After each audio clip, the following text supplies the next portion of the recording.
Kan kemudian Yesus pergi ke Nazaret, kota tempat dia dibesarkan. Seperti kebiasaannya, Yesus pergi ke sinagog pada hari Sabat dan berdiri untuk membaca. Yesus ke sinagog kan pada hari Sabtu. Saudara-saudara Kristen kita ke gereja pada hari Minggu. Kok bisa beda tuh kok? Ya karena Yesus nggak pernah ngajarin kekristenan. Gitu ya. Iya. Jadi yang ngarang itu Paulus. Di gereja. Ngaji yang dirahmati Allah SWT. Alhamdulillah kami kembali bisa bersilaturahim di studionya Kodondi untuk tidak saja untuk bersilaturahim tapi juga menggali ilmu dari beliau, khususnya ilmu kristologi. Nanti akan ada beberapa pertanyaan yang akan kami ajukan ke Kodondi. Semoga pertanyaan ini bisa membuka jalan bagi saudara-saudara kita yang non-muslim untuk bisa lebih mengenal lebih dekat lagi Islam, dan kalau bisa dapat hidayah dari Allah Subhanahu wa taala mudah-mudahan. Dan ini juga menjadi penguatan akidah khususnya bagi kita orang-orang muslim yang mungkin telah lahir dalam keadaan Islam, yang semoga bisa istiqomah hingga until jannah. Mari kita saksikan diskusinya bersama Kodondi. Assalamualaikum Kodondi. Waalaikumsalam. Sehat ya? Ketemu lagi ya. Alhamdulillah. Moga nggak bosan ya didatengin sama. Enggak, kenapa mesti ganti sih? Ganti yuk. Karena Ganti memang baju maksudnya. ganti orang. Ini kan kita mencoba untuk membuat beberapa pertanyaan, mengumpulkan beberapa pertanyaan dari medsos ya. Yang di medsos, ya khususnya di Facebook ya. Yang saya lihat ada beberapa pertanyaan yang kita kumpulkan yang memang pertanyaan itu memang tidak bisa dijawab sama saudara-saudara kita yang Kristen ya. Mungkin yang Kristen apa yang Islam? Yang Kristen. Oh, yang Kristen. Makanya kita ke sini ya dengan harapan yang tadi seperti yang disampaikan oleh Nandi bisa menjawab kepenasaran dan bisa menjawab dari pertanyaan-pertanyaan yang kami kumpulkan. Karena memang di medsos itu kita agak gergatan juga nih kok. Karena memang mereka itu ada sebagian ya, saya tidak mengatakan semuanya. Jadi mereka bikin framing gitu. Framing bahwa Islam itu ya dongeng, banyak apalah gitu ya. Salah satunya masalah, Islam itu gak bakal dapat petunjuk karena di Al-Fatihah selalu minta petunjuk gitu kan. Padahal kan di Mazmur sendiri ya, di 27:11 TB kan ada kan ayatnya, tunjukkanlah jalanmu kepadaku ya Tuhan, dan tuntunkanlah aku di jalan yang rata oleh sebab seteruku. Itu salah satunya. Yang kedua, masalah Nabi Muhammad itu dapat wahyu di gua. Nah itu pasti dari iblis, dari jin. Itu kan fitnah, framing gitu kan.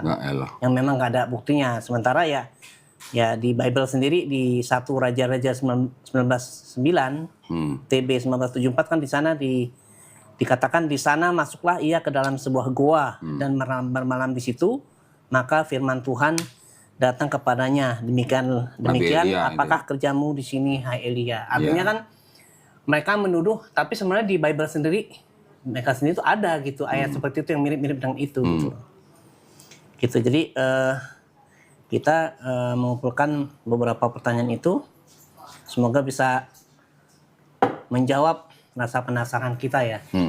Gitu Kodondi. Jadi langsung aja Kodondi. Pertanyaannya apa? Ya ada 20 pertanyaan nih kok. Jadi banyak amat. Jadi ya kalau memang nggak sanggup semuanya, sesanggupnya aja Kodondi ya. Nanti kita bisa bikin wawancara lanjutan gitu ya kalau memang. Berarti saya jawabnya sesingkat-singkatnya aja gitu. Ya, sesingkat-singkatnya tapi yang penting jelas gitu lah. Ini yang pertama nih kok ya, di Matius 5:20 kan dikatakan jika hidup keagamaanmu tidak lebih benar daripada hidup keagamaan ahli-ahli Taurat dan orang Farisi, sungguhnya kamu tidak akan masuk ke dalam kerajaan sorga. Ada sebagian saudara kita Kristen bilang Kristen bukan agama. Jadi yang jadi pertanyaan kita adalah apakah Yesus itu diutus dengan membawa agama, dan adakah pengakuan Yesus dalam Alkitab bahwa dia beragama Kristen? Itu pertanyaan pertama kok. Pertanyaan apa tadi? Apakah Yesus diutus dengan membawa agama, dan adakah pengakuan Yesus dalam Alkitab bahwa dia beragama Kristen? Karena saudara kita Kristen bilang Yesus tidak membawa agama. Gitu. Sementara kan Yesus dikatakan di Matius itu tadi kan jika hidup keagamaanmu tidak lebih benar daripada hidup keagamaan ahli Taurat dan orang Farisi, sesungguhnya kamu tidak akan masuk ke dalam kerajaan sorga. Gini Pak, kalau kita baca di seluruh 4 gospel, 4 gospel itu yang Matius, Markus, Lukas, Yohanes, Yesus sama sekali tidak pernah menyebutkan kata Kristen. Pertama, berarti Yesus juga tidak pernah mengajarkan kekristenan. Oke. Ya, Yesus berarti tidak pernah mengajarkan atau membawa agama Kristen. Oke. Itu udah jelas di 4 gospel. Matius, Markus, Lukas, Yohanes. Kata Kristen sendiri itu baru timbul Paulus dan Barnabas dan pengikut-pengikutnya tinggal di kota Antioquia selama setahun, baru mereka disebut Kristen. Kristen. Itu udah beberapa tahun setelah Yesus nggak ada. Berarti Yesus selama hidupnya dia nggak pernah ngajarin Kristen. Ya. Jadi kalau tanya Yesus apakah membawa agama? Definisi agama apa dulu nih? Ya, agama itu kan istilahnya jalan hidup, sistem kepercayaan gitu. Sistem kepercayaan yang punya konsep ketuhanan, konsep keselamatan, konsep peribadatan. Itu disebut sebagai agama. Kalau Yesus dibilang tidak membawa agama, lah dia tidak membatalkan Taurat. Ya. Taurat kan juga bisa dikatakan sebagai jalan hidup Bani Israel. Betul kan? Ya. Yang sudah diterima melalui Nabi Musa, itu adalah jalan hidup bangsa Israel, yaitu bisa dikatakan agama, karena itu jalan hidupnya, ada sistem kepercayaannya, ada sistem ketuhanannya, ada konsep keselamatannya, ada konsep peribadatannya. Itu bisa disebut sebagai agama. Nah, Yesus memang tidak membawa tidak membatalkan hukum Taurat. Tapi dia menyebarkan Injil. Injil itu adalah boleh dikatakan sebenarnya ya wahyu yang Yesus terima dari Tuhan yang Maha Kuasa itu yang ditujukan untuk bangsa Israel. Ya. Nah, setiap syariat yang dibawa oleh nabi-nabi itu kan memang bisa berbeda. Berbedanya dalam arti pada saat itu konteksnya bangsa itu sedang hidup pada zaman seperti apa. Gitu. Ya. Nabi Musa menerima Taurat ketika konteksnya bangsa Israel harus keluar dari Mesir, masuk ke tanah Kanaan. Yesus diutus membawa Injil dalam konteks bangsa Israel sedang dalam penjajahan bangsa Romawi. Kan beda konteksnya. Iya. Gitu. Jadi kalau dibilang Yesus tidak membawa agama, ya bisa benar bisa enggak, tetapi apa yang Yesus jalankan itu ya agama. Betul. Karena dia menjalankan Taurat, dia tidak membatalkan Taurat. Gitu. Yang dia bawa Injil itu adalah ajaran untuk selalu kalau kita di Islam tuh ya ada pengertian bahwa Nabi Isa AS tuh diutus untuk mengajarkan zuhud Ya. kepada Bani Israel karena mereka sedang dalam penjajahan bangsa lain. Ya. Zuhud itu artinya apa? Hidup sederhana gitu lah ya. Ya. Nah, yang diajarkan Yesus sendiri kan hanya untuk menyembah kepada Tuhan yang Maha Esa. Gitu. Memang ada sebutan-sebutan Bapa, Anak Allah. Itu adalah tradisi-tradisi dari bangsa Yahudi. Ya. Kira-kira gitu, Pak. Ya, berarti Injil yang diturunkan sama Yesus itu beda dengan Bible sekarang. Sama nggak kok? Ada yang sama, ada yang sudah berubah. Begitu ya. Ada yang sama. Karena Yesus juga mengajarkan Adonai Elohenu, Adonai Ehad. Ketika ditanya hukum apa yang terutama, Yesus mengulang apa yang diajarkan Nabi Musa di Ulangan 6 ayat 4. Iya. Selanjutnya kok ya, ini Yesus kan sempat menghilang ya di usia 13 sampai umur 29 tahun ya. Kalau kata pendeta Esa Soru, ini agak lucu juga nih, Yesus sekolah dan ikut bantu mamahnya. Gitu kan. Bukan bantu papanya. Bukan, bantu mamanya. Emang mamanya jualan apa? Nggak tahu deh. Lalu Kalau bantu papahnya yang menjadi tukang kayu lebih make sense. ini make sense ya. Karena Yusuf memang dikenal sebagai tukang kayu. Saya pernah nonton film Ben-Hur nggak? Pernah, tapi udah lama itu. Ben-Hur, tapi bukan yang dulu ya. Oh iya. Ben Hur sekarang belum? Yang agak baru. Belum. Yang agak baru. Belum. Ben-Hur di situ diceritakan dia adalah seorang anak dari keluarga Yahudi yang cukup kaya. Kemudian kan karena perselisihan dia dengan saudaranya yang sebenarnya saudaranya orang Romawi, berselisih sampai akhirnya dia ditangkap dan segala macam lah. Tapi pada satu adegan Ben-Hur ketemu dengan Yesus yang sedang marut kayu, sedang nyerut, sedang nyerut kayu. Berarti di situ Yesus ceritakan dia adalah tukang kayu. Kusennya. Kusen. Iya, kusen. Entah kusen, entah tiang, entah apalah. Iya. Diceritakan melihat Yesus sedang nyerut kayu. Gitu. Jadi waktu pas umur tapi itu bukan standar atau bukti bahwa itu ya. Iya. Tapi kalau menurut cerita di Bible di mana Yusuf adalah tukang kayu, ya lebih make sense kalau Yesus membantu ayahnya atau bapaknya. Berarti umur 13 sampai umur 29 itu dia bawa ajaran apa tuh? Kalau Dik? Kalau berdasarkan yang di Bible juga 4 gospel, berarti Yesus yaitu menjalankan ajaran Taurat, menjalankan syariat Taurat yang dari zaman bangsa Israel terima dari Nabi Musa, melalui Nabi Musa. Oh gitu. Iya, Yesus nggak pernah mengajarkan misalnya Trinitas atau mengajarkan dosa waris atau mengajarkan beribadah hari Minggu, nggak ada. Yang diikuti adalah ya tradisi bangsa Yahudi dengan agamanya. Berarti Yesus di Bible pun nggak ada salah satu ayat pun ya dia mengaku bahwa dia Tuhan, mengajarkan ketuhanan tentang dirinya dan menyuruh murid-murid yang 12 itu untuk menyembah dia. Nggak ada itu kok ya, nggak ada ceritanya. Ini yang Yesus ajarkan yang saya tahu nih ya. Oke. Ini berdasarkan 4 gospel nih. Yesus bahkan menghardik iblis yang menggoda dia untuk menyembah Tuhan. Ya. Hanya untuk menyembah dan berbakti kepada Tuhan, Bapa itu. Yesus mengajarkan murid-muridnya untuk bertobat dan menjadi seperti anak kecil kalau mau masuk kerajaan sorga. Betul. Yesus mengajarkan bangsa Israel untuk mengikuti ajaran ahli-ahli Taurat dan orang-orang Farisi yang telah menduduki kursi Musa, artinya sudah menggantikan posisi Musa.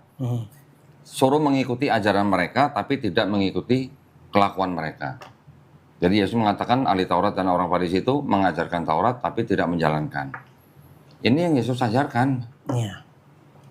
Jelas kan, berarti kan Yesus mengajarkan hanya untuk menyembah kepada Tuhannya bangsa Israel. Kan sama aja, mereka juga bangsa Israel. Monoteis. Karena ada kalimat Yesus mengulang apa yang disebutkan oleh Musa, Shema Israel, Adonai Eloheinu, Adonai Ehad. Gitu. Jadi Yesus bawa agama apa? Ya yang diikutin oleh bangsa Israel sebelumnya. Melanjutkan gitu kok Melanjutkan, tidak membawa agama baru. Ya, mengikuti agama Mila Ibrahim ya. Ya, yang jelas Yesus tidak pernah mengajarkan agama Kristen. Pada zaman Yesus masih hidup, tidak ada sebutan Kristen dan tidak ada ajaran Kristen yang diajarkan Yesus. Oke. Selanjutnya kok, dalam Bible dikatakan tidak ada satupun yang bisa melihat wajah Tuhan ya. Tapi kenapa Kristen melukis atau memajang wajah Yesus yang dianggap Tuhan? Itu tujuannya apa tuh kok? Ya mungkin karena mereka ingin supaya orang Kristen percaya Yesus adalah Tuhan. Walaupun gitu. Harus melanggar Bible sendiri ya. Iya. Bible sendiri. Iya. Karena kan gini. Kristen sendiri kan lahir dari sebuah ajaran yang sebenarnya pengennya disebut monoteis. Tapi karena mengadopsi budaya Helenisme, mengadopsi agama paganisme Romawi, dan mengadopsi filosofi Platonisme, ini kan nggak bisa disebut murni monoteis. Nah, karena tidak bisa dianggap murni monoteis, makanya harus digabung dengan kitabnya Yahudi yang murni monoteis gitu. Jadi Yudaismenya monoteis, Yunani, Romawi, dan Platonismenya bisa dikatakan politeis. Monoteis digabungkan dengan politeis jadi apa, Pak? Jadi monopoli atau gimana? Nggak tahu terjadi apa tuh? Ya jadi itu, jadi ya campur. Ya. Tapi kan konsep ketuhanan yang dipakai oleh orang Kristen sekarang ini kan bukan yang di PL tapi yang di PB. Yang di PL ini hanya boleh dikatakan untuk mau diakui sebagai agama monoteis. Dan mereka menggunakan PL itu kan hanya untuk sebagai pembuktian bahwa Yesus sudah dinubuatkan gitu. Di PL. Nah, jadi kalau kenapa harus ada lukisan atau patung, ya itu kan udah zaman-zaman orang-orang sebelumnya, orang-orang pagan sebelumnya, mereka sudah terbiasa dengan patung-patung, sudah terbiasa dengan lukisan-lukisan gitu. Iya. Walaupun ada sebagian Kristen yang memang tidak mengakui adanya patung-patung itu. Iya. Ya, ya termasuk Protestan. Protestan juga protes ke Katolik. Salah satunya nggak boleh ada patung, karena di PL ada perintah. Iya. Nah, gitu ya. gitu. Oke Niko, di Lukas 4:16 kan kemudian Yesus pergi ke Nazaret, kota tempat dia dibesarkan. Seperti kebiasaannya, Yesus pergi ke sinagog pada hari Sabat dan berdiri untuk membaca. Yesus ke sinagog kan pada hari Sabtu. Saudara-saudara Kristen kita ke gereja pada hari Minggu. Kok bisa beda tuh kok? Ya karena Yesus nggak pernah ngajarin kekristenan. Gitu ya. Iya. Jadi yang ngarang itu Paulus. Di gereja. Paulus sendiri nggak pernah ngajarin ke gereja hari Minggu. Jadi antara ini Tuhan, ini nabi-nabinya, termasuk Nabi Musa, Nabi Yesus dan sebagainya, bangsa Israel. Bangsa Israel pecah, ada nanti Paulus, ada yang tetap mengikuti Taurat. Paulus di bawahnya nanti ada gereja. Gereja ini juga memodifikasi ajaran Paulus. Nggak semua ajaran Paulus dijalankan sama orang Kristen juga. Ajaran Yesusnya tidak diikuti oleh Kristen, tapi yang diikuti ajaran Paulus, tapi yang di Paulus juga yang diikuti adalah yang sudah dimodifikasi oleh gereja. Paulus mengajarkan wanita kalau ke berdoa di tempat ibadah harus pakai kerudung. Kristen enggak. Iya. Mungkin ada satu denominasi Kristen yang masih mungkin ada. Foto Maria pun juga pakai kerudung ya. Foto Maria juga pakai kerudung. Jadi dari Paulus sendiri ke Kristennya ini ada perubahan juga, nggak full juga gitu. Kok itu kan saudara kita Kristen bilang kan Yesus itu 100% manusia, 100% Tuhan. Itu ada nggak dalam Alkitab yang menjelaskan tentang itu? Bagaimana Yesus bisa sepenuhnya manusia dan sepenuhnya Tuhan dalam waktu yang sama? Kalau dicari satu ayat dikatakan Yesus sepenuhnya manusia sepenuhnya Tuhan nggak ada. Enggak ada ayatnya. Nggak ada. Tapi orang Kristen yang membentuk teologi mereka itu menggabungkan dari beberapa ayat. Contoh Yohanes 1:1. Pada mulanya adalah firman, firman itu bersama-sama dengan Allah, firman itu adalah Allah. Yohanes 1:14. Firman itu menjelma menjadi manusia. Iya. Kayak gitu-gitu itu digabungkan. Dimodifikasi. Digabungkan dan dipahami atau ditafsirkan sebagai Yesus sepenuhnya manusia, sepenuhnya Tuhan. Tetapi mereka menggabungkan ayat-ayat itu, sedangkan yang di ayat itu belum tentu itu perkataan Yesus. Gitu. Begitu ya. Nah, seperti Yohanes 1 ayat 1 sampai 18 itu bukan perkataan Yesus. Itu udah jelas bukan perkataan Yesus, tapi perkataan dari penulis kitab Yohanes. Ternyata ayat-ayat yang ada di dalam Yohanes 1 ayat 1 sampai 18 mengadopsi budaya Helenisme dan Platonisme. Pagan lagi ya kok ya. Pagan lagi. Ya. Kok selanjutnya kok ya, jika Tuhan itu Maha Esa, bagaimana konsep Trinitas bisa dijelaskan tanpa bertentangan dengan keesaan Tuhan? Ini agak jelimet juga nih pertanyaan ini. Bagaimana konsep Trinitas? Tuhan itu kan Esa. Bagaimana konsep Trinitas bisa dijelaskan tanpa bertentangan dengan keesaan Tuhan? Gini, ini yang saya pelajarin dari pendeta-pendeta ya. Juga yang saya pelajarin dari teologinya Kristen. Orang Kristen akan tetap bilang Tuhan itu Maha Esa. Karena mereka berdasar kepada PL. Ya. Di PL udah jelas konsep ketuhanannya murni monoteis. Ketika masuk ke PB, mereka mencoba mempertahankan kemahaesaan Tuhan di PL itu, tapi dengan hanya seperti ini, Pak. Tadi kan saya bilang Yohanes 1:1. Pada mulanya firman, firman itu bersama Allah, firman itu adalah Allah. Jadi Yesus sebagai firman itu disebut sebagai Allah ketika dia berada pada kondisi aslinya. Nah, ini udah Aslinya bentuknya manusia gitu. Belum, tar dulu, jangan dipotong dulu nih. Oke. Biar enggak. Saya bilang, Yesus disebut sebagai Allah ketika dia berada pada kondisi aslinya sebagai firman Tuhan, sebagai firman Allah. Jadi Allah ini kan punya firman. Oke. Firman itu ada di dalam Allah. Firman itu adalah Allah, gitu kan. Jadi Yesus tetap disebut sebagai Allah ketika dia sebagai firman sebelum jadi manusia. Nah, dia menjadi manusia, yang menjadi manusia itu adalah firman-Nya. Ya, firman ini berasal dari dalam Allah nih. Makanya Yesus ketika menjadi manusia, ya dia manusia. Dia lahir menjadi manusia, bisa sakit, bisa lapar, bisa ke belakang, bisa mati. Itu kondisi ketika dia menjadi manusia, ya dia tetap sebagai firman yang asalnya dari Allah. Ya, menjadi manusianya tetap manusia, maka juga dari sini teologinya Yesus disebut 100% manusia, 100% Allah gitu. Yesus sebagai manusia disebut Tuhan. Jadi Tuhan itu adalah, boleh dikatakan, ini menurut pendeta nih ya, adalah Mesias yang dijanjikan di PL. Jadi Yesus sebagai manusia itu adalah Allah sendiri yang firman-Nya menjadi manusia, melakukan karya keselamatan buat manusia. Bingung nggak? Bingung saya. Gue aja bingung. Padahal di PL sendiri nggak ada nubuatan Yesus dari Tuhan kan? Nggak ada. Di PL nggak ada. Menurut kan? orang Yahudi nggak ada. Nggak ada. Nah, sekarang gini, orang Kristen yang teolog mencoba menyamakan teologinya Kristen ini dengan teologinya Islam. Yang saya maksud gimana? Mereka akan bilang begini, ini petinggi-petingginya ya. Mereka bilang begini, firman yang menjadi, firman, gini, jadi Kristen dan Islam itu sebenarnya sama. Samanya gimana?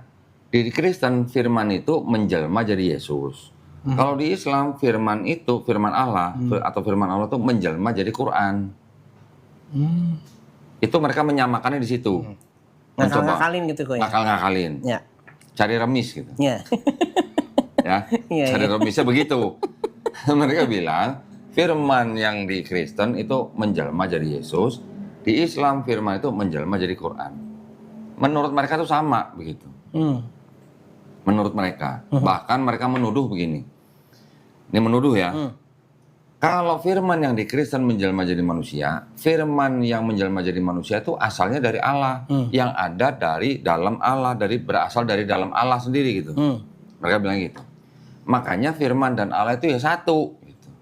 Ya, satu yang kekal gitu katanya.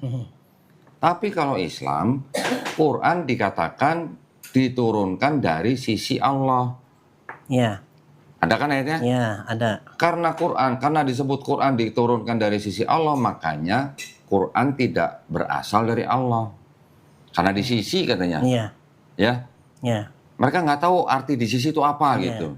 Makanya mereka berpikir bahwa Quran tidak berasal dari dalam Allah sendiri gitu. Makanya dianggap ada dua yang kekal gitu katanya. Itu mereka menuduh Islam begitu. Mereka nggak tahu artinya di sisi itu apa. Kenapa bisa begitu? Karena mereka dalam ayatnya ada kalimat Yesus diangkat duduk di sebelah kanan Bapa. Ada kalimat begitu, makanya ketika ada kalimat Quran berasal dari sisi Allah, dianggapnya Quran tidak dari atau berasal dari Allah. Gitu. Tuduhan. Tuduhan, gitu. iya. Gampang jawabnya kan. Cocokologi lah istilahnya. Cocokologi. Jadi mereka cari remis gitu. Iya. Paham ya? Iya, ngerti. Nah, Cuma gini kok. kita jawabnya kan gampang, Pak. Kita jawabnya gampang.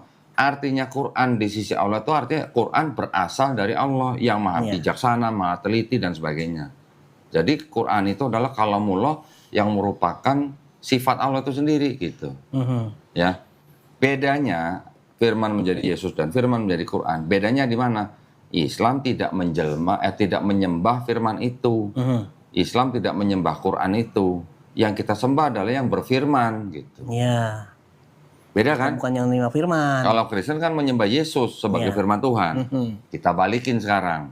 Taurat firman Tuhan bukan? Firman Tuhan. Jelma jadi apa? Bukan jadi manusia. Jadi kitab lah, anggapnya jadi kitab lah. Ya. Kenapa mereka nggak menyembah itu? Kan Taurat firman Tuhan juga. Iya.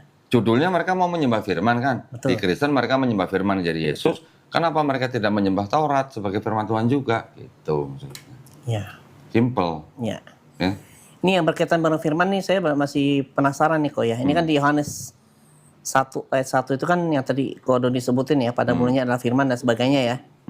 Di sini kan di ayat ini kan Yesus adalah firman sendiri. Ya. Kemudian di Yohanes 17:8 itu Firman sebab segala menyampaikan firman yang engkau sampaikan kepadaku telah kusampaikan kepada mereka dan mereka menerima. Ya. Jadi di sini konteksnya Yesus menyampaikan firman. Ya. Jadi yang pertama yang benar yang mana nih? Yesus adalah firman atau Yesus Nanti akan muter-muter gini, Pak. Yang Yohanes 17:8, coba perhatikan. Firman ada yang pakai huruf besar, F-nya ada yang huruf kecil kan? Yang pakai huruf besar itu maksudnya Yesus. Yang pakai huruf kecil itu ya maksudnya yang diterima Yesus. Gitu muter-muternya. Oh gitu. Tapi sekarang kita tanya, emangnya di huruf Yunani ada huruf besar, huruf kecil? Iya. Nggak ada. Iya. Jadi itu adalah hanya teologis. Iya. Hanya muatan teologis karena mereka maksa Yesus sebagai Tuhan. Iya. Maka dibikin-bikin seperti itu gitulah. Benar kan? Betul, Yohanes 17:8 ada yang firman F-nya huruf besar, ada yang huruf kecil kan? Iya, betul. Tawan saya kan? Karena saya udah dengar dari pendeta yang begitu. Oke, selanjutnya kok ya. Ya. Ini kan Yesus kata Yesus tentang Taurat yang diimani dan imani Yesus di Matius 5:18, karena aku berkata kepadamu sesungguhnya selama belum lenyap langit dan bumi, satu iota atau satu titik pun tidak akan ditiadakan dari hukum Taurat sebelum semuanya terjadi. Artinya kan sampai sekarang pun selama ini kan langit dan bumi belum lenyap ya, belum hancur ya. Kemudian kata Paulus di Efesus 2:15 TB, sebab dengan matinya sebagai manusia ia telah membatalkan hukum Taurat dengan segala perintah dan ketentuannya. Untuk menciptakan keduanya menjadi satu manusia baru di dalam dirinya dan dengan itu mengadakan damai sejahtera. Ya, yang mau saya tanyakan nih kok ya. Siapa yang memberikan otoritas pada Paulus bahwa Taurat itu dibatalkan dengan klaim penyaliban Yesus? Itu dulu satu pertanyaan nih berkaitan Nah dengan itu juga pertanyaan saya ke pendeta Pak. begitu ya. Iya. Jawabannya gimana kok? Kalau pendeta yang jawab, otoritasnya dari siapa? Dari Yesus. Ketemunya kapan? Itu waktu Paulus ke Damsyik mau cari pengikut Yesus untuk ditangkap, maka Paulus dan teman-temannya mengaku melihat cahaya, mendengar suara. Tapi kan itu kan ada kontradiksi itu kok. Iya, ada kontradiksi. Ada yang mendengar. Berdasarkan itulah Paulus mengaku dia mendapat wahyu dari Yesus. Gitu. Yang memberikan otoritas siapa? Yaitu Paulus sendiri yang mengaku bahwa dia sudah bertemu Yesus dalam perjalanan dia ke Damsyik, terus dia mengangkat dirinya sendiri sebagai rasul. Yang tadinya dia memburu pengikut Yesus untuk dibunuh, dia mengaku bertobat dan malah menjadi pemberita tentang Yesus. Gitu. Ya sekarang berarti kalau begitu, yang diikuti Kristen ini yang mana? Yang Paulus atau yang Yesus? Ya. Ya kan? Karena kalau kita pelajarin juga antara 4 gospel, ajaran Yesus sama ajaran Paulus di 13 surat-surat Paulus, walaupun yang dianggap benar-benar tulisan Paulus cuma 7, yang diikuti oleh Kristen kan yang surat-surat Paulus. Ya. Betul kan? Ya. Karena ada dosa waris, Padahal itu bukan nanti hukum Taurat udah batal gitu. Sedangkan Yesus nggak pernah ngebatalin, Yesus nggak pernah ngajarin dosa waris. Berarti Kristen ini sekarang pengikut Paulus atau pengikut Yesus? Ya.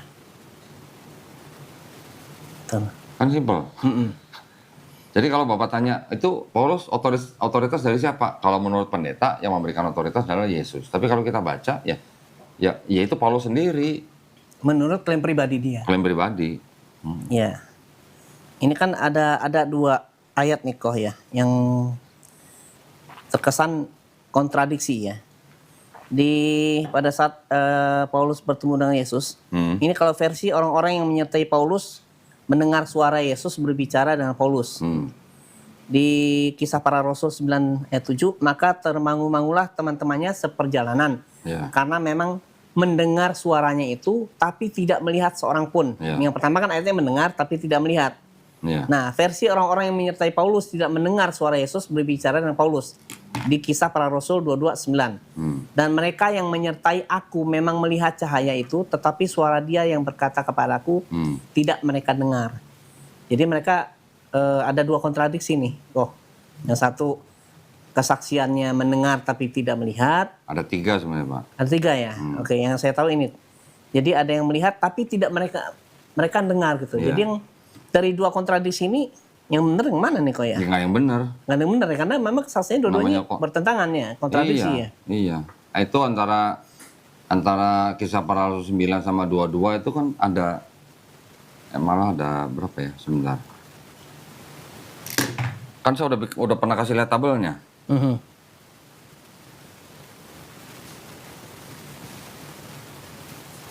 Oh, di ini.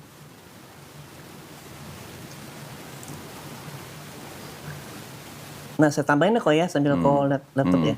Ini karena Yesus sudah memastikan bahwa ia tidak akan bertemu siapapun setelah diangkat Allah ke surga. Yesus berkata, akan kebenaran karena aku pergi kepada Bapa dan kamu tidak melihat aku lagi. Tapi sementara Paulus kan mengklaim dia ketemu Yesus dengan 2 kesaksian yang kontradiksi ya.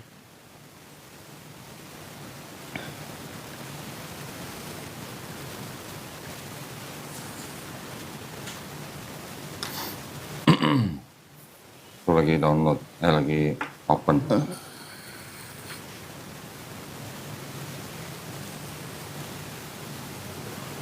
Udah pernah saya bikin tabelnya, perbedaannya.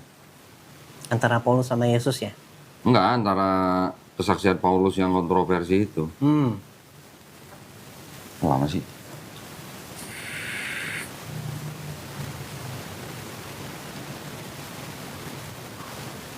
Kok nggak ada koneksi?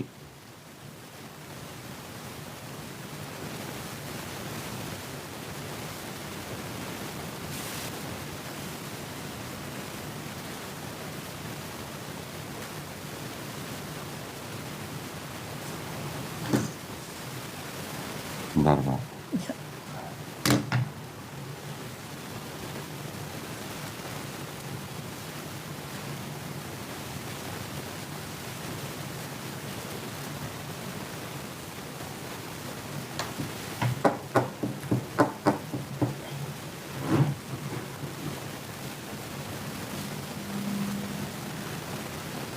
Termasuk masalah itu kok ya, masalah Paulus membatalkan Taurat, tapi perpuluhannya masih jalan ya. Padahal Iya. perpuluhan itu bagian dari Taurat ya kok ya. Iya. Ini gimana sih nih? Koneksinya kok nggak jalan?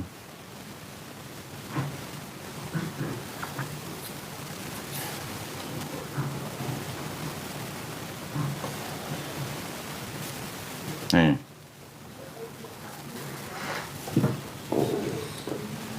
Kisah Para Rasul 9, 22 sama 26. Nah, ini kontradiksi. Nah, nih. Pertobatan Paulus ya. 97 versus 229, kisah 94 versus 2614, sama kisah Para Rasul 98 versus 2616. Ada 3 berarti kontradiksinya. Kontradiksinya. Hmm. Tapi teman-teman Kristen ya nggak masalah. Belum tentu tahu, belum tentu tahu ini Belum orang tahu Kristen. iya makanya. Oke. Ya, lanjut. Ya. Nih jika Yesus mati untuk menebus dosa manusia ya. Mengapa masih ada neraka bagi yang berdosa? Bagaimana Bible menjawab hal ini? Apa? Kalau Yesus mati untuk menebus kan Yesus dosa, kan mati untuk menebus dosa manusia. Mengapa masih ada neraka bagi yang berdosa? kan neraka buat orang yang tidak percaya. Begitu. Jadi semuanya yang mau yang Iya. dosanya segunung pun asal percaya pasti masuk surga ya. Iya. Yang sudah bantai 6 juta manusia kalau dia percaya Yesus Tuhan dan Juru Selamat bertobat ya dia masuk surga. Enak banget tuh kopi gitu ya. Mau? Enggak mau. Tertarik apa? Habis enak banget katanya. Iya, itu susah-susah mau masuk surga ya kok. Ya. Belum tentu juga kita masuk surga kan kalau bukan karena rahmat Allah ya. Iya. Lanjut ya di Yehezkiel 14:6. Oleh karena itu katakanlah kepada kaum Israel, beginilah firman Tuhan Allah, bertobatlah dan berpalinglah dari berhala-berhalamu dan palingkanlah kamu dari segala perbuatan-perbuatan yang keji. Di Yesaya 3:1-6, Yeremia 25 ayat 5 juga mengajarkan pertobatan untuk menghapus dosa. Pertanyaannya, mengapa Tuhan harus mengorbankan Yesus untuk menyelamatkan manusia padahal Tuhan Maha Kuasa dan bisa mengampuni tanpa pengorbanan? Ya. Yang pertama-tama saya jawab gini, ya itulah kontradiksi terbesar di dalam Bible Kristen. Karena mereka memaksa memasukkan kitabnya orang Yahudi digabungkan dengan kitabnya Kristen, sedangkan di dalam kitabnya Yahudi tidak ada konsep penebusan dosa oleh manusia. Ya. Itu tadi apa Bapak baca Yesaya 14:8 ya? Iya. Maju dikit Yesaya 18 ayat 20-21 ya, disebutkan seorang anak tidak dapat menanggung dosa ayahnya. Seorang ayah tidak dapat menanggung kesalahan anaknya. Yang berdosa itu yang mati. Iya. Sama dengan di Ulangan 24 ayat 16. Sama juga isinya. Ya. Jadi di dalam Perjanjian Lama tidak ada konsep orang menebus dosa orang lain. Ya. Yang berdosa itu yang mati. Betul. Yang menjalankan perintah Tuhan itu yang hidup. Ya. Itu perintahnya dalam PL. Bisa buka lagi Yesaya 1 ayat 16 sampai 18. Perikopnya itu bertobat lebih baik daripada mempersembahkan hewan bakaran. Ayat 16-nya bilang apa? Basuhlah, jauhkanlah perbuatan jahatmu dari depan mataku, mata Tuhan maksudnya. Berhentilah berbuat jahat, belajarlah berbuat baik, kendalikan orang kejam, usahakan keadilan, belalah hak anak-anak yatim, perjuangkan perkara janda-janda. Ya. Ya, ini habis itu apa? Baiklah, marilah kita berperkara firman Tuhan. Jikalau dosamu merah seperti kirmisi, akan menjadi putih seperti salju. Jikalau dosamu merah seperti kain kesumba, akan menjadi putih seperti bulu domba. Berarti ayat-ayat itu menunjukkan bahwa orang kalau bertobat, dosanya mau semerah kirmisi atau kain kesumba, Ya, bisa diampuni menjadi putih seperti salju atau bulu domba. Iya.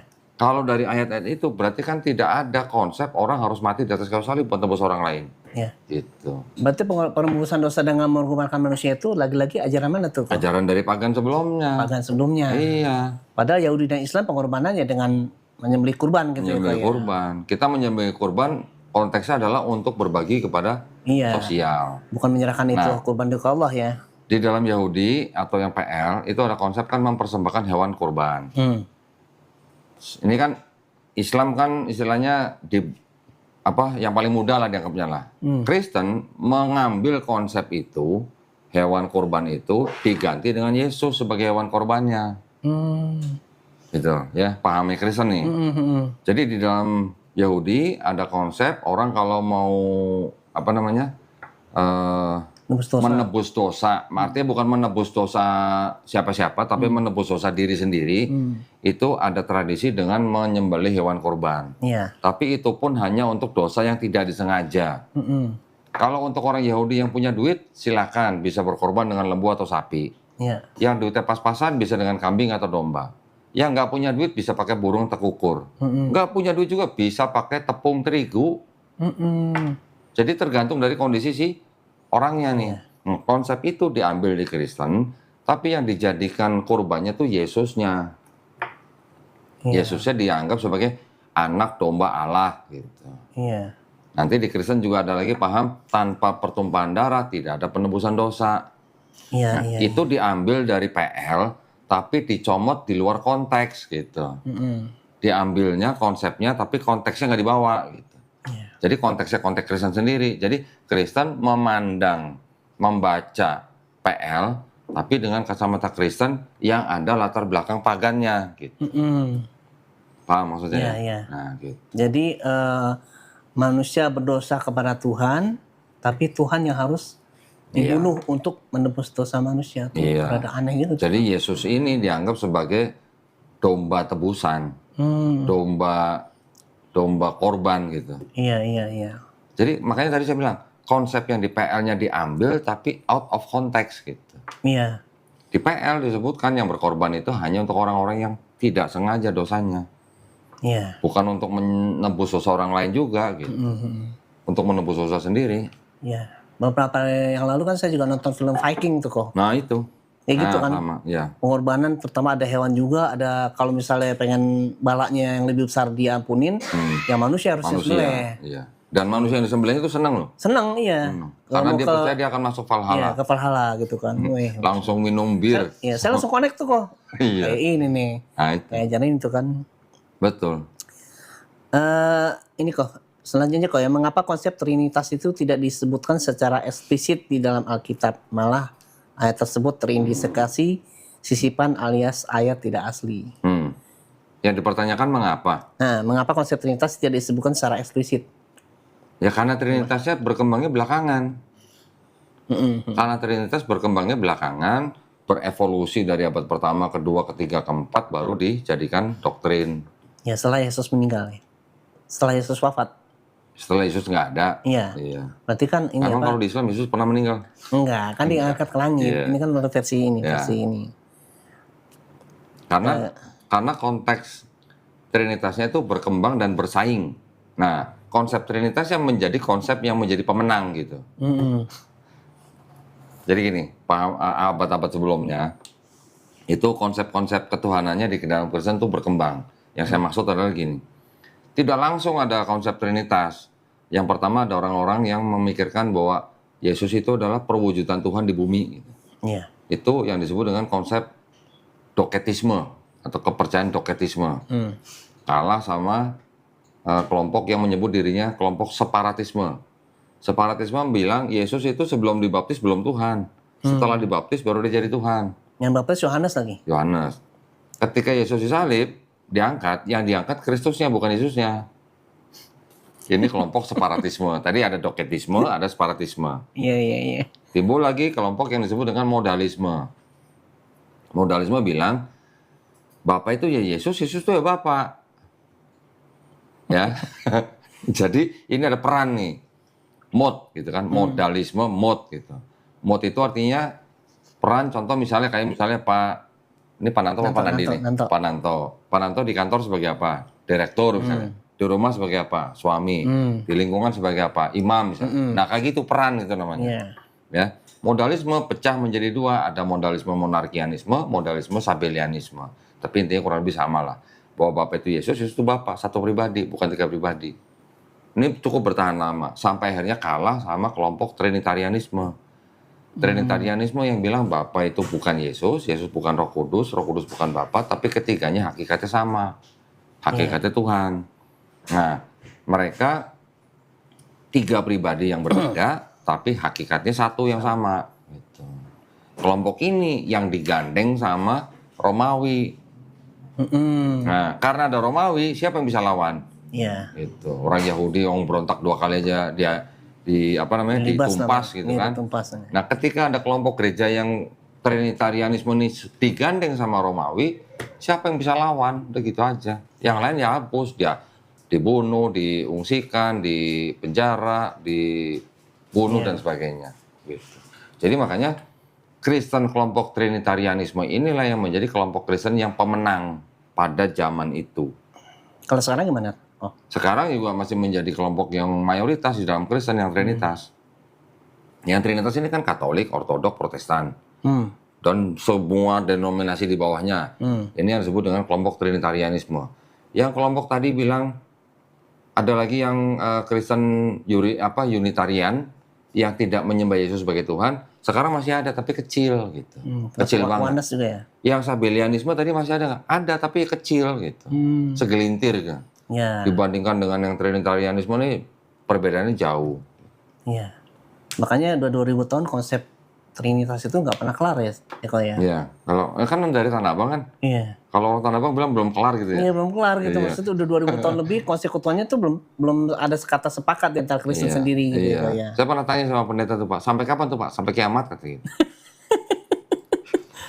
Itu pendeta yang ngomong. Gitu ya. Iya. Kok nih mengapa Yesus disebut sebagai anak Tuhan? Apakah Tuhan memiliki anak secara harfiah atau itu hanya kiasan aja itu? Awalnya gini, orang-orang Yahudi itu punya istilah anak Tuhan. Siapa yang disebut anak Tuhan?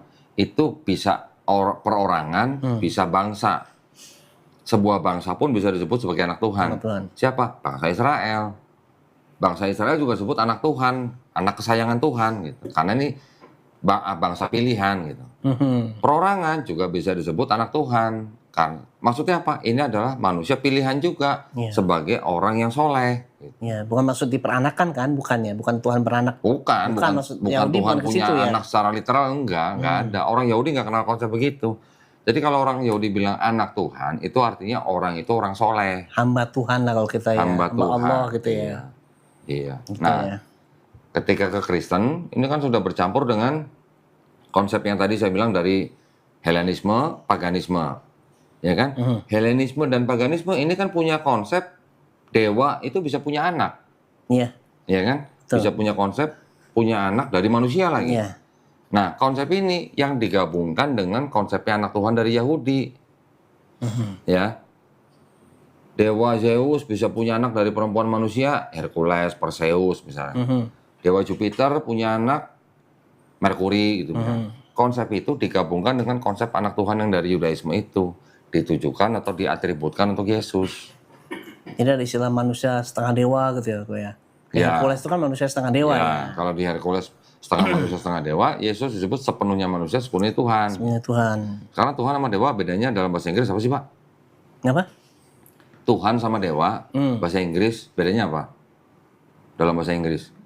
Tuhan bahasa Inggrisnya apa Pak? Gods. Dewa? Lord ya. Dewa apa? Kalau dewa. God juga. God juga ya. Bedanya kalau Tuhan yang Maha Esa, God G-nya besar, dewa G-nya kecil. Yang kecil. Kan gitu. Jadi pokoknya sesuatu yang dianggap melebihi daripada standar manusia pada zamannya dianggap punya sifat kedewaan atau punya sifat ilahi. Iya. Kok nih jika Alkitab adalah firman Tuhan, mengapa ada begitu banyak versi dan terjemahan yang berbeda-beda? Kenapa tuh kok? Yang antara Katolik sama Protestan kan beda tuh kitabnya. Ya, kalau berbeda-bedanya itu bisa dikatakan karena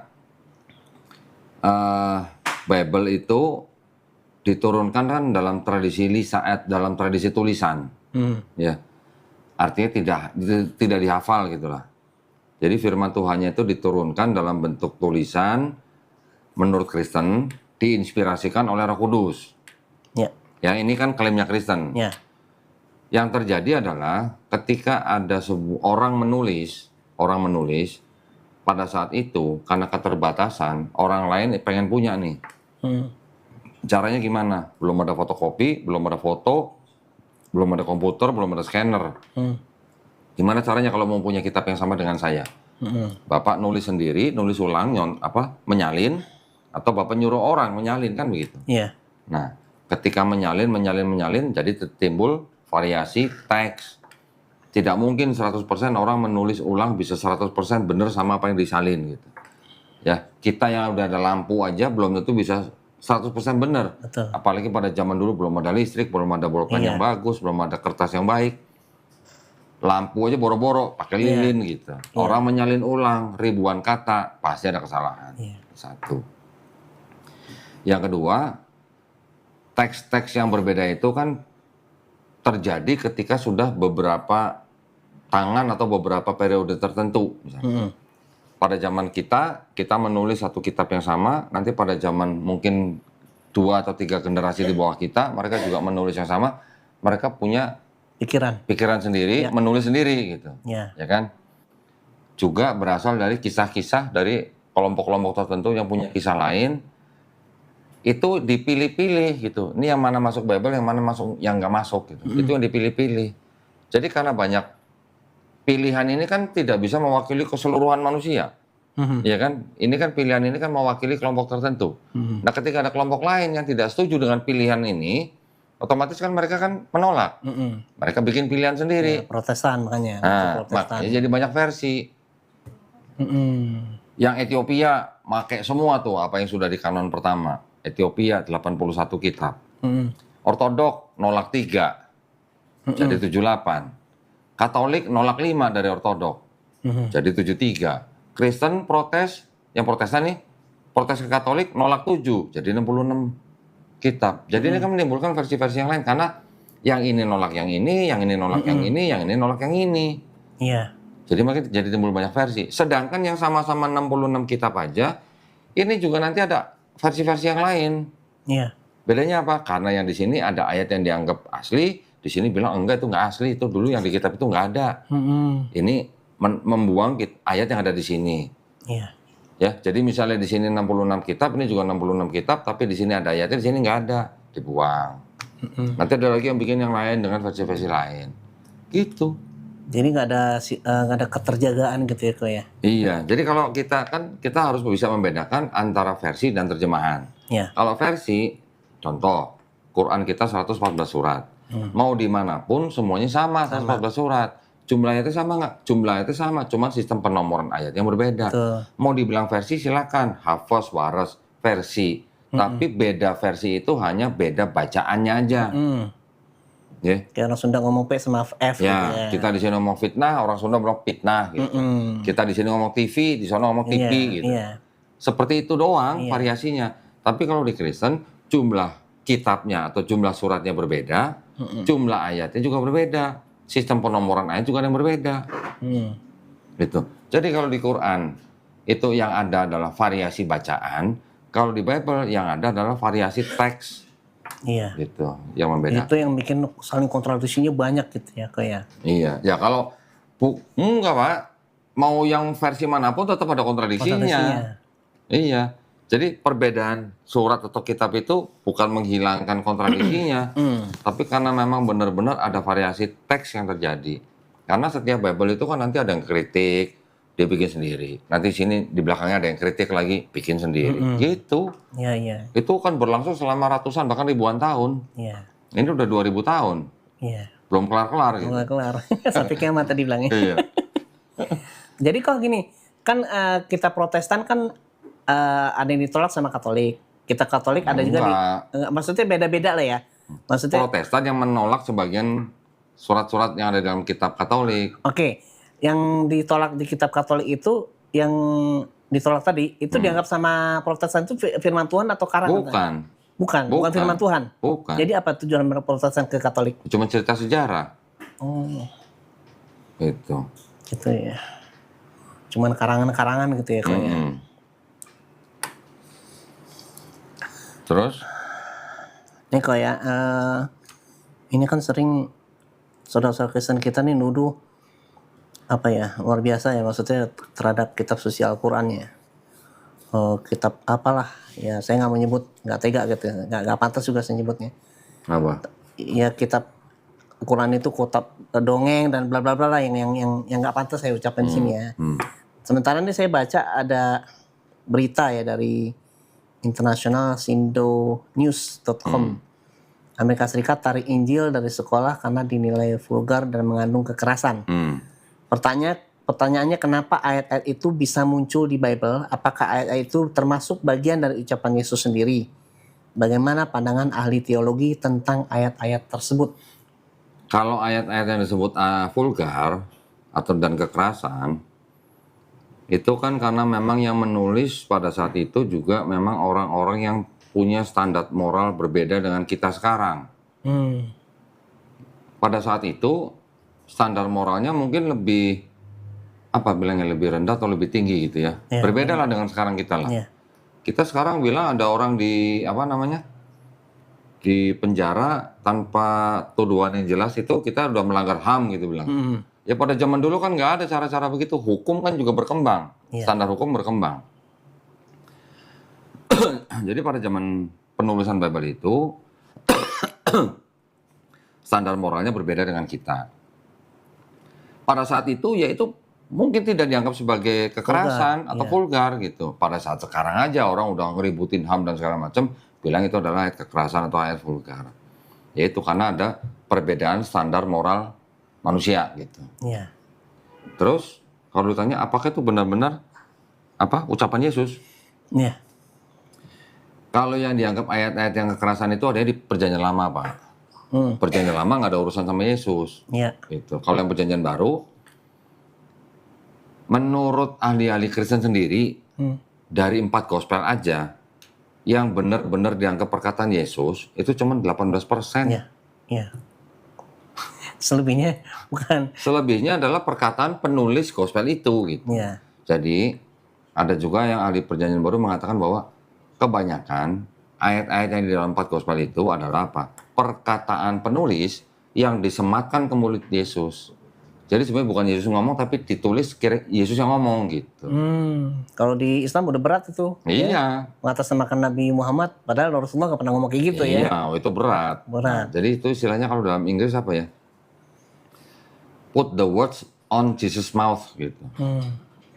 Menaruh perkataan di mulut Yesus gitu. Artinya yang ngomong sebenarnya bukan Yesus, yang ngomong sebenarnya penulisnya, tapi ditaruh di mulut Yesus, dianggap seolah-olah tuh Yesus yang ngomong. Gitu. Kalau di zaman sekarang marah lah, ya marah lah. Nama gue lo gitu. Berarti kan difitnah kalau begitu. Iya kan gitu, logikanya kan. Fitnah kejam dong. Iya lah, lebih kejam dari pembunuhan. Iya, kalau fitness? Kalau fitness kenceng, kejim. Jadi kalau, jadi ya benar ya? Bener kan? Kalau fitnah kejam, kalau fitness kejim gitu. Kenapa bisa belok begitu?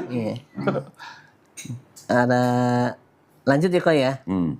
Ini kan di Perjanjian Lama, ini mungkin saya pernah tanya juga, cuman perlu saya ulangi juga nih Kok Dodi. Perjanjian Lama itu kan kitab punya Yahudi ya Kok Dodi. Yang pertama, kenapa bisa nempel di Bible ya? Apakah orang Yahudi meridhoi hal-hal tersebut ya? Lalu Kristen dapat otoritas dari siapa sehingga mereka bisa menempelkan kitab Yahudi ke Bible? Ini pertanyaannya saya koreksi ya. Perjanjian Lama bukan kitab Yahudi. Yang kitab Yahudi itu yang Tanakh. Ya. Tanakh setelah diterjemahkan menjadi Septuaginta baru dijadikan kitab yang disebut Perjanjian Lama sama Kristen. Orang Yahudi tidak pernah menyebut Tanakh dengan Perjanjian Lama. Yang menyebut kitab itu sebagai Perjanjian Lama adalah Kristen. Ya, setelah Tanakh ini diterjemahkan oleh orang-orang Yahudi di zaman Raja Ptolemy II di Mesir, Alexandria, diteruskan oleh orang-orang Yahudi juga di Alexandria dari mulai 270 sebelum Masehi sampai 132 sebelum Masehi. Untuk kepentingan siapa? Untuk kepentingan orang-orang Yahudi di daerah Mesir yang sudah tidak terbiasa atau tidak bisa membaca huruf Ibrani. Makanya karena mereka sedang berada di bawah budaya Helenisme Yunani, orang-orang Yahudi termasuknya itu juga sudah berbicara bahasa Yunani, makanya mereka perlu kitab dari leluhur mereka dari bahasa Ibrani ke bahasa Yunani. Kitab ini dikutip-kutip. Ya ini kan beredar terus nih, dikutip-kutip oleh penulis PB. Penulis PB kan dari mulai pertengahan abad pertama sampai pertengahan abad kedua. Kitab yang Septuaginta ini memang beredar terus dan disalin ke beberapa versi gitu. sampai akhirnya kitab Septuaginta itu terjemahannya diresensi. Nah, diresensi oleh siapa? Dari Bapak Gereja misalnya Origen yang berasal dari Alexandria juga. Nanti ada lagi Bapak Gereja namanya Santo Lucian dari Antioch. Antioch itu sekarang Turki. Nanti yang terakhir ada lagi dari Bapak Gereja Hesisius. Bapak Hesisius juga dari Mesir. Nah, resensi-resensi inilah yang akhirnya bertransformasi menjadi PL-nya orang Kristen. Jadi setelah ada resensi, makna terjemahan yang dari Septuaginta yang berasal dari tanah itu, maknanya sudah berubah. Berubahnya dalam arti apa? Yang tadinya kitab Yahudi itu tidak membicarakan tentang Yesus di masa datang, Septuaginta setelah diresensi menjadi kitab yang seolah-olah berbicara tentang Yesus yang akan datang. Nah, di kitabnya orang Yahudi yang tanah itu, di belakangnya kan nggak ada tulisan to be continued gitu. Kan nggak ada. Yeah. Buat orang Yahudi kitab tanah itu sudah final. Nah, ketika orang Kristen menjadikan Septuaginta yang sudah diresensi menjadi PL, ya mereka nggak dapat otorisasi dari mana-mana, ya mereka mau-maunya sendiri aja nempelin dengan PB. Karena penulis-penulis gospel di PL mengutip dari Septuaginta yang saat itu sedang beredar gitu. Iya. Setelah dijadikan satu, baru nanti di abad ke-10 orang-orang Yahudi ini juga menyusun ulang kitab tanah yang di abad ke-5. Yang pertama itu. Yang pertama itu abad 5 sebelum Masehi, disusun ulang di abad 10 Masehi, cuman ditambahin nikut. Nikut itu harkat, Pak. Iya, tanda baca ya. Tanda baca gitu. Nah, jadi Bible-nya ini kan yang pada zaman abad ke-4 sudah ada PL dan PB. Nanti ada lagi yang tanah yang Masoretik abad 10 Masehi. Ini juga nanti diterjemahkan lagi ke bahasa Inggris misalnya gitu. Atau bahasa Indonesia atau bahasa apa gitu.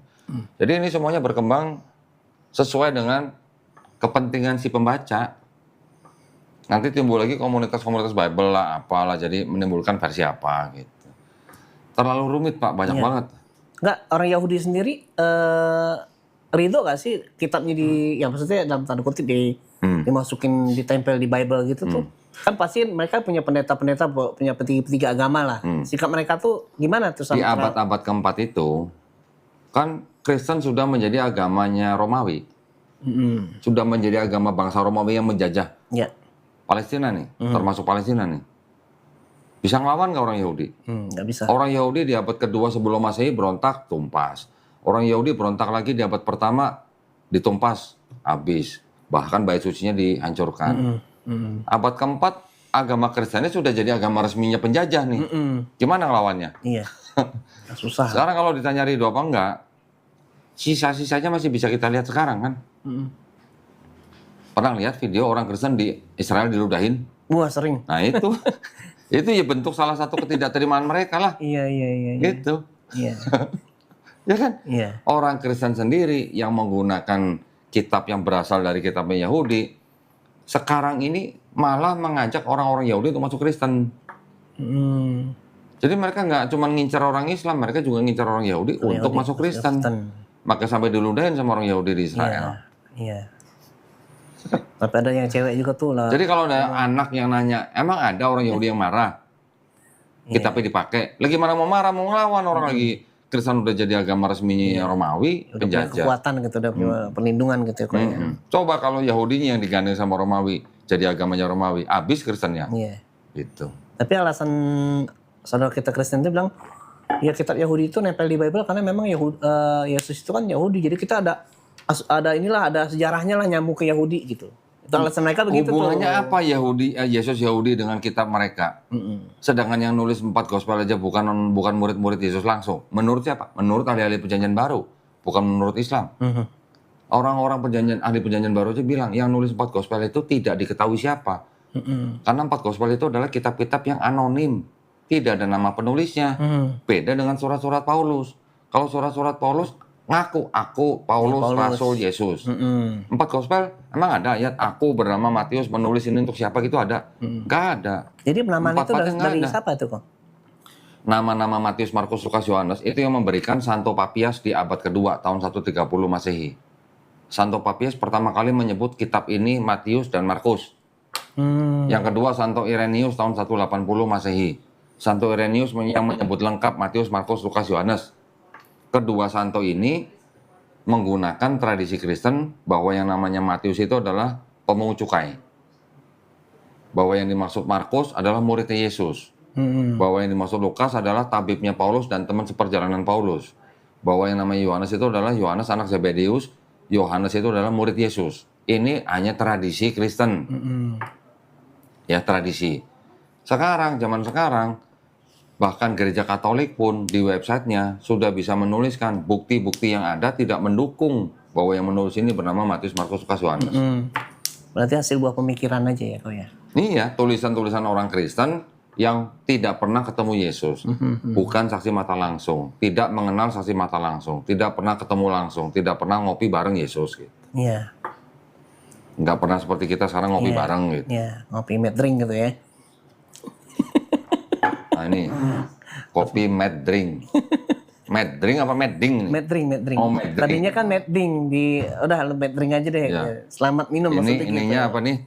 Semua orang bisa ngopi. Iya. Widih. Jadi harganya Harganya berapa? ya pokoknya ini deh ekonomis lah. Ekonomis. Tapi rasanya rasa kafe. Oh, rasa kafe. Jadi harganya nggak sampai parkir 2 jam gitu lah ya? Enggak Oh, sampai. nggak sampai. Lanjut nih kok ya. Siap. Ini udah mau di penghujung nih kok. Ini kan kata Paulus, baptisan Yohanes adalah pembaptisan orang yang telah bertobat. Ya, Kisah Para Rasul 19:4 TB.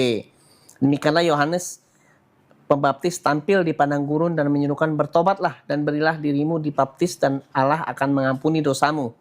Yang pertanyaannya kok, kalau baptis itu untuk penebusan dosa, lalu untuk apa Yesus disalib? Itu dulu deh kok, jawab kok. Mau nggak? Kalau pembaptisannya orang Yahudi, itu maksudnya adalah untuk penyucian dosa.